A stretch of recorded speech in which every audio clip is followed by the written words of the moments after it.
भी है। एक दूसरे ने जो सुझाव दिए और कुछ साथी लिख करके भी देके जाएंगे। हम समाजवादी पार्टी के लोग उन तमाम सुझावों को अमल करेंगे। उन सुझावों के लेकर के हम पार्टी के लोग उनको कार्यक्रम भी बनाने का काम करेंगे।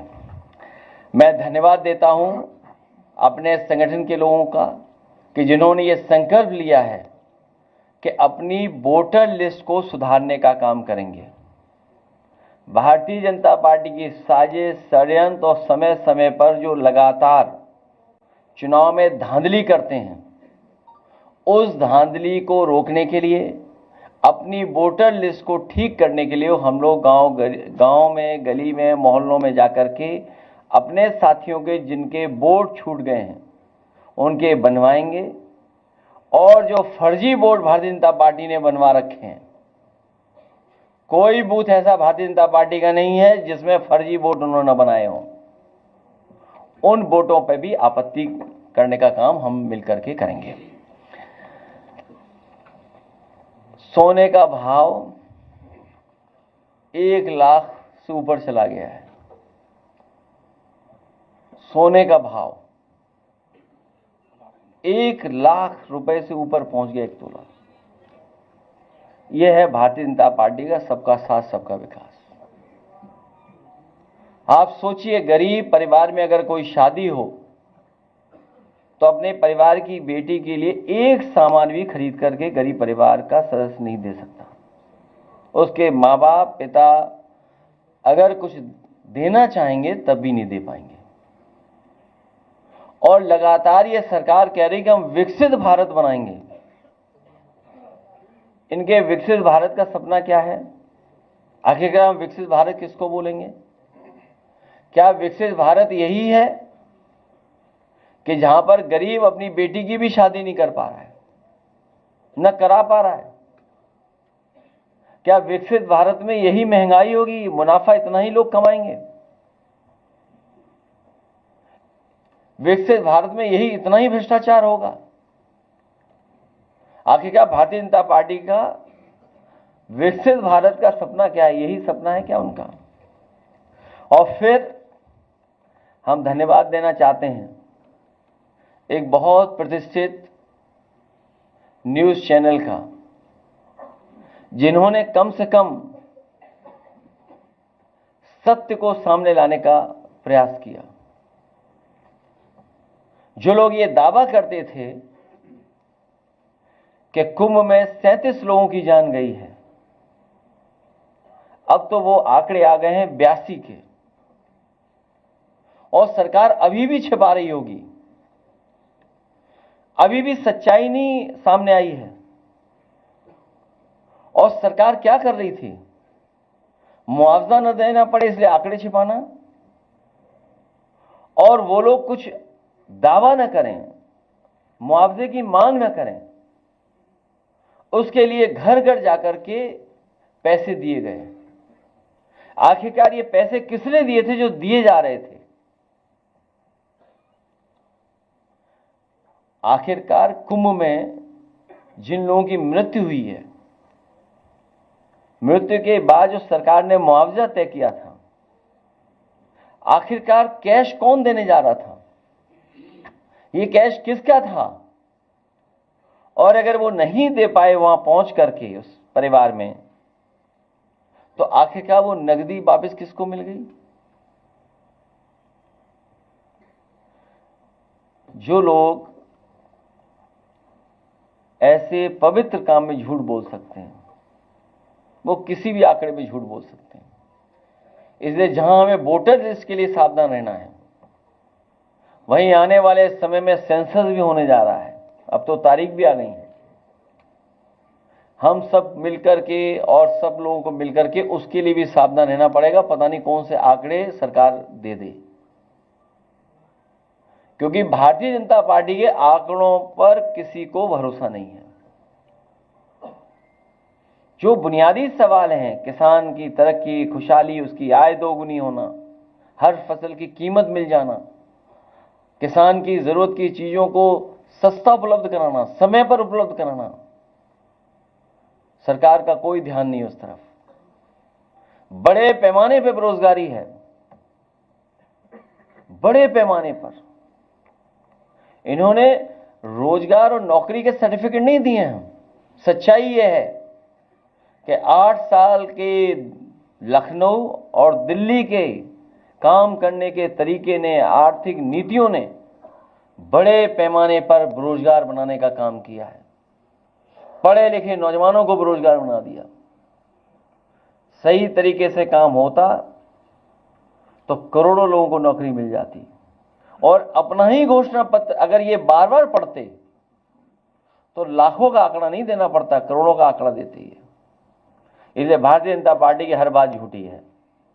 मैं सभी अल्पसंख्यक सभा के सदस्यों का, राष्ट्रीय अध्यक्ष जी का, प्रदेश अध्यक्ष जी का, उनके साथ है उस संगठन के लोगों का और उनके साथ जितने भी संगठन में लोग काम कर रहे हैं उनका मैं बहुत बहुत धन्यवाद और आभार प्रकट करता हूं।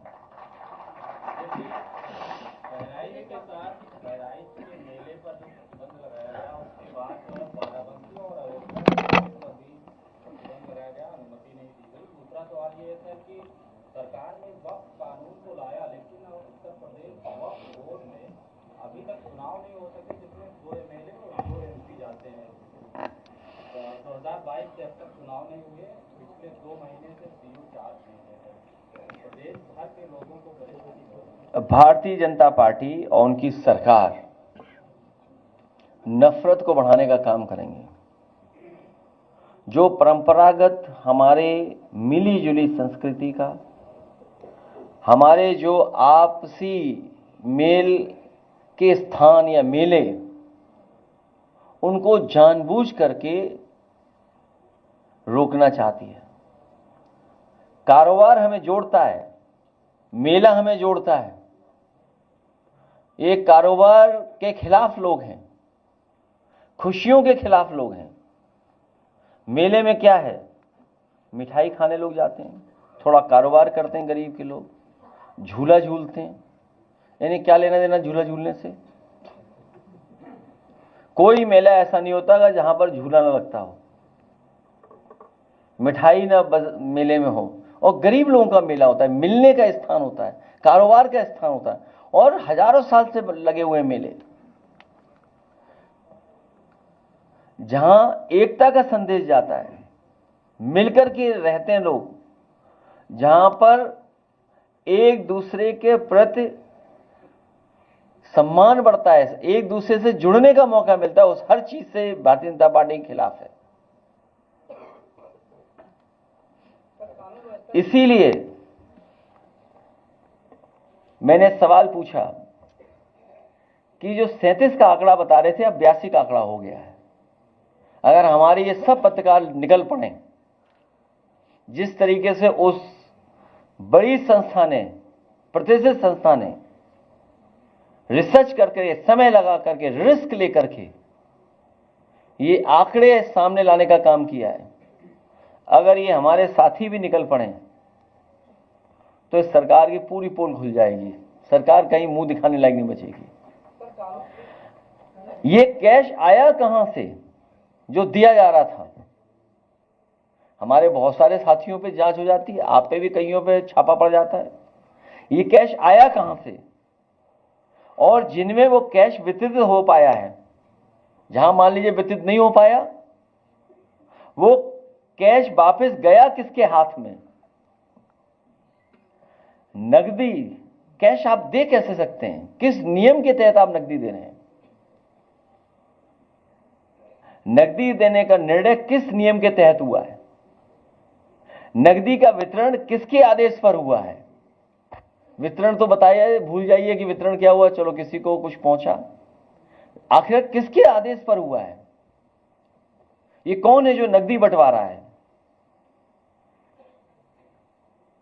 क्या नकदी बांटने में अनियमितताएं नहीं हुई होंगी?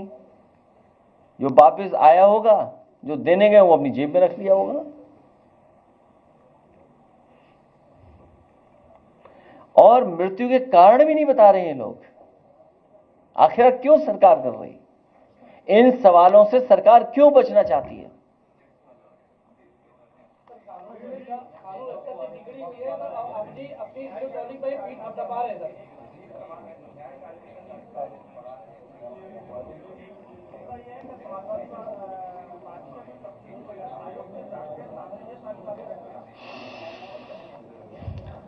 हम लोग पार्टी की तरफ से जो जानकारी मिलेगी उसको पत्र के माध्यम से भेज देंगे।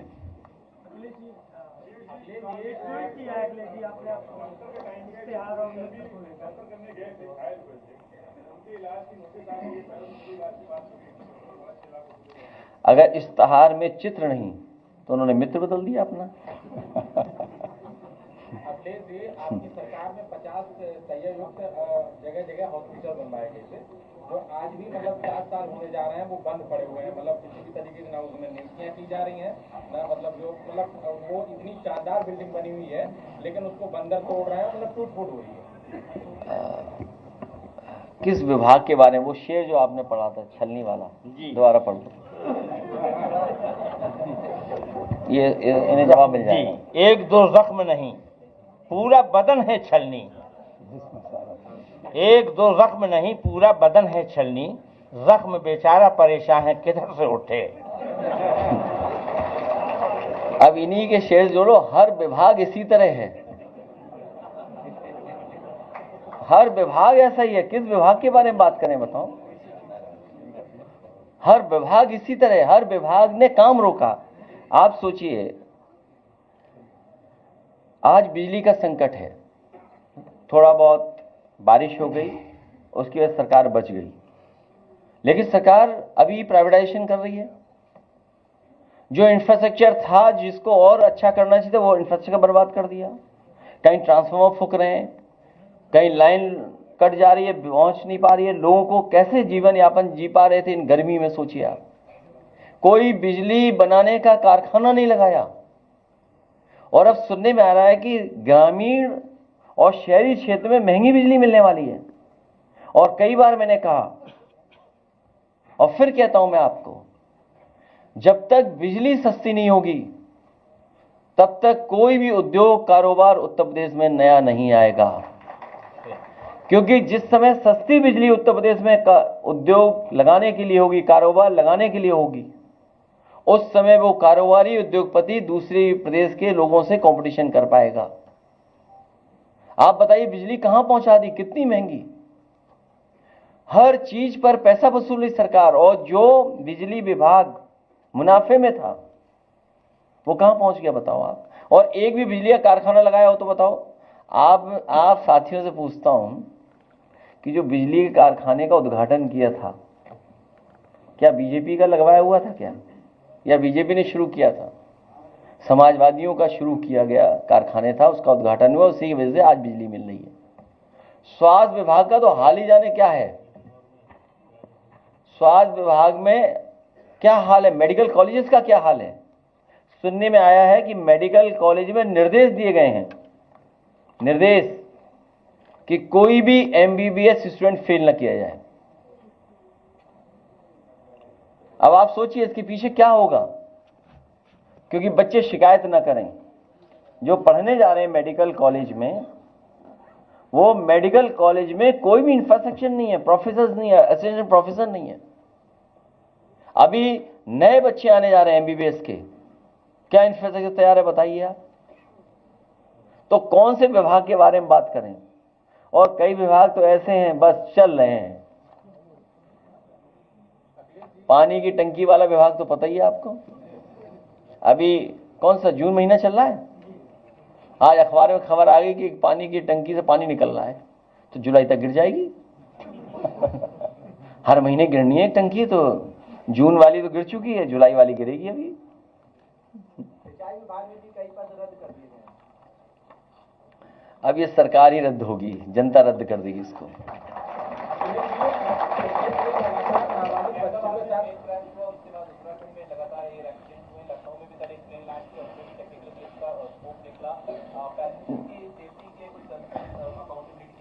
मैं कोई एक्सपर्ट नहीं हूं, लेकिन इसमें एक्सपर्ट्स की राय और सरकार को नियमों का पालन, मानकों का पालन कराना चाहिए,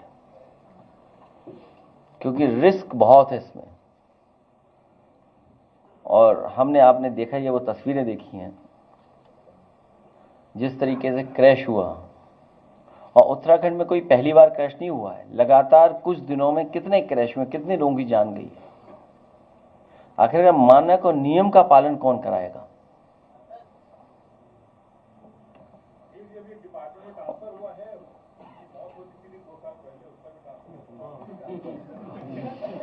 ये कोई नई चीज सरकार में नहीं है। कल कम से कम इतनी बड़ी पुलिस आई थी, ये तो पता लगता है कि लापता अधिकारी कहाँ हैं। उस पर भी चर्चा हो जाती। 2017 से पहले बिना जातिवाद या क्षेत्रवाद के भर्ती नहीं हुआ करती। कोई भी सरकार नियम के बाहर भर्ती नहीं कर सकती है। कोई भी सरकार नियम के बाहर भर्ती नहीं कर सकती। ये आरोप इसलिए लगाते हैं कि अगर हम लोग संख्या पूछना चाहें कि इतनी भारी संख्या बता रहे हैं आप, इसमें पीडीए की गिनती क्या है? पीडीए की हकमारी कौन कर रहा है? इस भर्ती में पीडीए की हकमारी किसने की? पीडीए की आंकड़े बता दे सरकार। कोई सवाल न पूछे इसलिए। ये केवल इनका प्रोपेगेंडा है।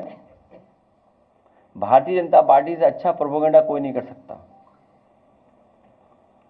कम से कम ये तो बता देते कि उत्तराखंड में खजाना किसका लूटा गया। एक आईएएस लापता है बंटवारे को लेकर के, और सुना है कि किसी को इस्तीफा देना पड़ा था आपके विभाग के आपके ही विभाग के किसी सलाहकार को, क्या बोलेंगे उसको, क्या हिंदी में क्या बोलेंगे, हाँ एडवाइजर, सलाहकार को इस्तीफा देना पड़ा था। और सोचिए इस्तीफा कब देना पड़ा? जब मुख्यमंत्री कार्यालय के लोग जमीनों का काम कर रहे थे। जमीनों का मामला निकला। जो उनके मालिक थे, पार्टनर, कहां भागे हुए हैं बताएं आप, क्या नाम है उनका? सोचिए आप। तो ये बातें कौन याद दिलाएगा?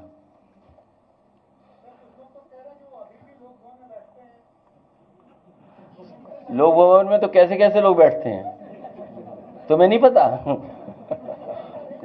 जिन पे मुकदमे थे वो तक बैठते हैं। इसीलिए लोक भवन में बैठे हुए लोगों को हटाना है।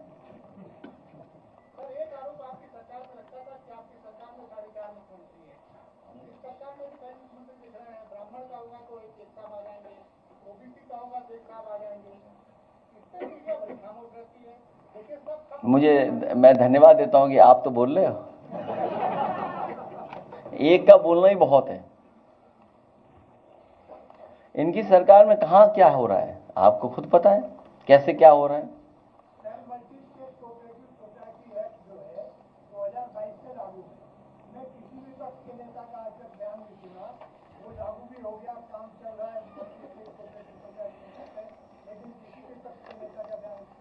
तो मैं इस पे स्टडी कर करके और अपने विधायकों से कहूंगा पूरी जानकारी कर करके, और आप भी ब्रीफ कर देना हमें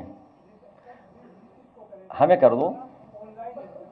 नहीं, ब्रीफ तो करना ही पड़ेगा ना कि क्या आपत्तियां हैं।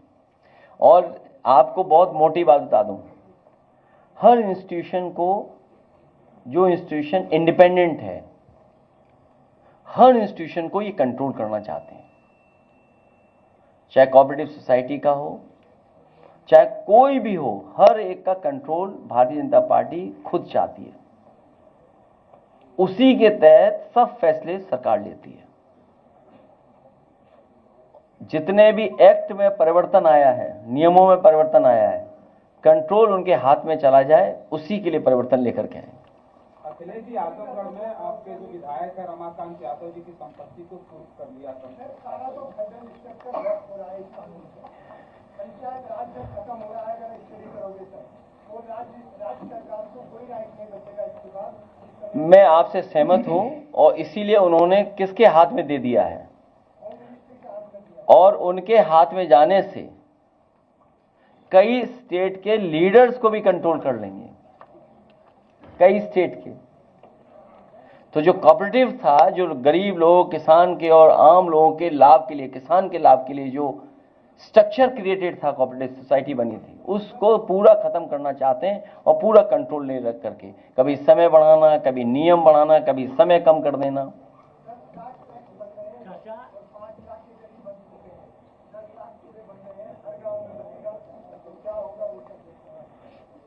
इसलिए सरकार हटाना बहुत जरूरी है।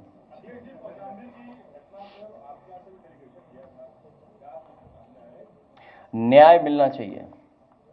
सरकार और दोनों मुख्यमंत्री मिलकर के जातियों में झगड़ा करा रहे हैं और खासकर पिछड़े लोगों के साथ भेदभाव हो रहा है, बेटी के साथ भेदभाव हुआ है।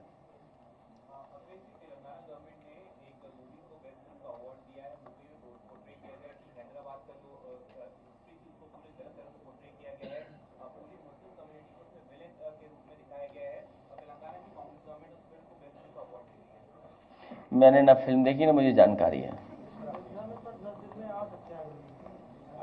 फतेहपुर में आप समाजवादी पार्टी के नेता हैं सत्यप्रकाश यादव जी, उन पर मुकदमा दर्ज हुआ, उन्होंने फेसबुक पर कोई आपस पोस्ट लिखी है, सीपीएम के खिलाफ भी और एक कम्युनिटी के खिलाफ भी, उनको गिरफ्तार किया गया। आपको ऐसा नहीं लग रहा है कि सोशल मीडिया पर जो पॉलिटिकल पार्टीज हैं जो राज कर रही है यहाँ पर आप उनके बीच में कड़वाहट बढ़ती चली जा रही है? क्या कर रहे हैं आप? कड़वाहट बढ़ रही है। लड्डू दो वहां पहुंचा दें सरकार के पास। देखिए, सरकार के लोग कुछ भी कह सकते हैं, सरकार के लोग कुछ भी कह सकते हैं, हर आजादी है। यहां जितने लोग बैठे हैं मीडिया के बारे में जानते हैं, सोशल मीडिया में जो लोग बैठे हैं वो जानते हैं, और बीजेपी के लोग फंड कर रहे हैं। और दुख की बात तो ये है कि उसमें नकली लोग बैठे हुए हैं। अगर आप उनकी आईडी चेक करोगे तो कई नकली भारतीय जनता पार्टी ने पैसे से बैठाया हुआ होगा। क्या आपको इनको गाली देनी है, इनको गाली देनी है, और जाति के हिसाब से किसका क्या नुकसान हो सकता है, धर्म के आधार पर किसका कैसे कहा जाए, ये सरकार पैसा देके काम करवा रही है। और अगर कोई सच बोल दे, अगर उनके खिलाफ कोई बोल दे तो उस पर एफआईआर दर्ज हो जाएगी। एक बहुत गरीब नौजवान यहां पर आया था, प्रतापगढ़ का, दिल्ली की मुख्यमंत्री ने कुछ कहा था हमारे बारे में, उसको सहन नहीं हुआ, उसने टिप्पणी कर दी, कुछ उसने भी लिख दिया। तो बताइए, वहां के पुलिस कप्तान, सीओ, एसओ सब जेल भेजने में तैयार। हमारे जितने अल्पसंख्यक के साथी बैठे, इनके खिलाफ न जाने क्या क्या लिखा जाता है, बीजेपी लिखवाती है। ये सब जानते होंगे जहां बैठे लोग हैं, बीजेपी लिखवाती है। और अगर ये लोग कुछ लिख दें, जवाब दे दें, तो एसओ साहब आ जाएंगे एकदम पकड़ने। तो अगर सत्यप्रकाश यादव या जो भी, मैं जानता नहीं हूं किसने लिखा है, क्या लिखा है, अगर क्या लिखा है पढ़ दो तो हम और आगे बात बढ़ा दें। क्या लिखा है पढ़ दो तो हम बात आगे बढ़ा दें, या व्हाट्सएप पे भेज दो ना, हम पढ़ लेंगे। तो क्या हो गया, मुकदमा हो गया तो क्या, हम और आप बात ही कर सकते हैं, उसमें क्या है। प्रेस पे थोड़ी मुकदमा है, और तुम पे तो कभी नहीं मुकदमा होगा। अरे तुम पे मुकदमा हो जाएगा तो छोड़ दो, भूल जाओ। ये पढ़ें या गाएं, इन पे मुकदमा नहीं हो सकता। अरे बताओ ना क्या लिखा है, हम तो जान जाए ना, प्रेस में इतनी बात हो रही है तो। अच्छा, हमारी जाति के खिलाफ कितना वो लिखते हैं बताओ, हमारे लोगों से लिखवाते हैं। एक फर्जी आदमी है दूसरे स्टेट में, हमारी तस्वीर कैसे बनाता है आप बताओ, हम दिखवाएं? वो बीजेपी का है, एफआईआर लिखा दो मुख्यमंत्री पे। एक काम करो, उसका पेज जरा खोलना, एक हरियाणा वाले का खोलिए पेज जरा, अगर उस पर एक कार्रवाई हो जाए तो बता दो हमें, दिखाइए जरा, उसको भी फेमस कर दें। हैं? नहीं, पैसा कौन दे रहा है, नकदी कौन दे रहा है? तो ये गरीब कार्यकर्ता भावना में आके कुछ कह देता है, लिख देता है, तो उसे जेल भेज दे दो कैसे पुलिस से। अभी लो, तो टेक्नोलॉजी है, वो तो आप भी जानो क्या क्या बनाता है वो फोटो हमारी, बताइए, सब जानते हैं लोग। और पैसा कौन देता है? दिल्ली का एक मंत्री है, वो पैसा देता है। इतना अब इन्हें कितना गुस्सा आता है बस पूछो इन लोगों से, क्या करें बताइए, गुस्सा है तो क्या करें? नहीं, बिल्कुल नहीं एफआईआर कराएंगे। बहुत हम लोग शरीफ लोग हैं, कुछ नहीं करेंगे। बहुत उम्दा। केवल लड्डू खिलाएंगे बस। नहीं सर, लड्डू खिलवाएंगे। अब वो पता नहीं मुझे। नहीं, आप सोचिए ना, पैसे देके ये बहुत सारे लोग हैं, आप लोग खुद जानते हो एजेंसी वाले लोगों को। भाई एजेंसी वालों को कितना पैसा दिया रहा है? अब कंपनी का नाम मत बुलवाओ मुझसे। मैं हालांकि एक अखबार ने जो स्टिंग ऑपरेशन किया था, आप बताइए किसी पर कार्रवाई हुई क्या? हमारे खिलाफ प्रचार कराने के लिए, वो जो एक खिलाफ प्रचार कराते हैं हमारे लिए, हाँ, तो सोचिए कितने लाख रुपए, कितने, और नाइजीरिया से अकाउंट ऑपरेट हो रहा था। और कौन पैसा दे रहा था? बीजेपी वाले पैसा दे रहे थे। अच्छा, मुख्यमंत्री जहां पैसा देगा क्या कर लोगे आप? उनकी ऑफिस पैसा देगी क्या कर लोगे आप? जो काम अगर उनकी देख रेख में हो तो क्या कोई कुछ कर लेगा? इसीलिए ये सब बैठे हुए सगा हटाने के लिए। ऐसा हटेगी बीजेपी इस बार, पता नहीं लगे बीजेपी कहां चली गई। आया नहीं अभी तक पेज उसका, छोड़िए मत दिखाइए पेज, वो सब जानते हैं। इसलिए प्रेस के लोगों का बहुत धन्यवाद। वो आजमगढ़ में रमाकांत यादव जी की संपत्ति को कुर्क किया गया है और पूरे में इस बात की चर्चा है कि लगातार जो सरकार है, जो प्रशासन, वो पीडीए के विधायकों पर इस तरह कार्रवाई। जाहिद बेग, इरफान सोलंकी, मोहम्मद आजम खान साहब, प्रजापति, रमाकांत यादव, और कितने नाम बताऊं मैं? देखिए क्या बनाया मेरा।